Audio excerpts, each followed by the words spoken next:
네, 목요일 새 아침 밝았습니다. 안녕하세요. 토마토 모닝쇼 김수경입니다. 이번 주 해외 증시는 줄곧 상승세를 유지를 하고 있습니다.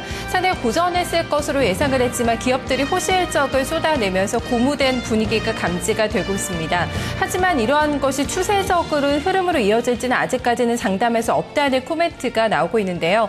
여전히 시장의 찜찜한 구석은 바로 대선과 재정 절벽 이슈입니다. 이런 불확실성 요소들을 항상 좀 감안해 봐야 될 것 같고요. 무엇보다는 당장 이번 주 후반에 열릴 예정인 유럽 정상회담 이벤트가 최대 화두가 될 텐데요. 그리스의 유로존 이탈 여부 그리고 스페인의 구제금융 신청이 가시화될 수 있을지를 지켜보면서 투자 방향 좀 이정표를 세워보셔야겠습니다. 먼저 이 간밤에 마감이 된 뉴욕장의 마감부터 살펴보겠습니다. 신흥은 글로벌의 김선영 연구원입니다. 연구원님 안녕하세요. 예, 안녕하십니까. 김선영입니다. 수고 많으십니다. 반갑습니다.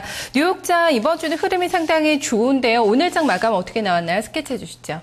예, 오늘 뉴욕 증시 3대 지수가 모두 상승했습니다. 다우지수의 구성 종목이며 미국의 대표적인 IT 업체 인텔과 IBM의 주가가 약세를 보인 데 따라 증시 전반에 하락 압력이 되기도 했지만 미국 부동산 경기의 회복 속도가 빨라질 것이라는 기대감이 커진 하루였습니다. 먼저 인텔의 지난 분기 순이익은 전망에 부합했지만 글로벌 PC 수요 감소 등으로 인해 다음 분기 순이익 마진이 감소할 것이라는 전망을 내어놓으며 2.5% 하락했고 IBM은 분기 매출이 다소 부진한 데다 전망도 보수적이하다는 분석에 5%가 하락하면서 오늘 다우지수에 80포인트를 내어주면서 증시의 악재였습니다. 하지만 미국의 주택건설 경기가 4년 최고치를 기록했다는 경제지표가 발표된 것이 투자 심리를 크게 개선시켰던 가운데 주택건설 업종과 금융업종을 중심으로 매수가 유입됐고 스페인의 전면적인 구제금융 신청이 곧 이루어질 것이라는 기대감도 커진 모습이었습니다. 오늘 주요 종목별 움직임을 보면 남가주 샌디에고 소재의 반도체 업체 사이먼은 네덜란드의 반도체 업체 ASML에게 총 19억 5천만 유로에 전격적으로 인수된다는 소식에 50%가 급등했고 인수업체인 ASML은 6% 하락했습니다. 뱅크 오브 아메리카의 지난 분기 실적이 예상을 다소 상회한 것으로 나타나면서 주가는 약 보합권에서 거래를 마감했는데요. BOB는 전년 대비 95%의 순이익 감소를 보이면서 매출도 다소 예상에 미치지 못했지만 당초 손실을 볼 것이라던 전망과 다르게 소폭이나마 흑자 전환을 하면서 투자자들에게 안도감을 주었습니다.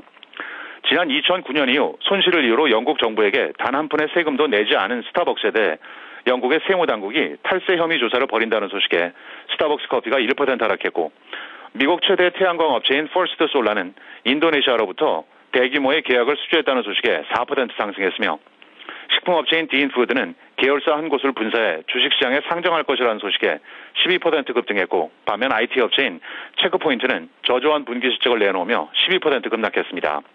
마지막으로 오늘 10년 만기 국채 수익률은 어제보다 크게 상승해 1.81%를 기록했습니다. 네, 오늘 또 주택 지표가 발표가 됐죠. 어떻게 결과 나왔나요?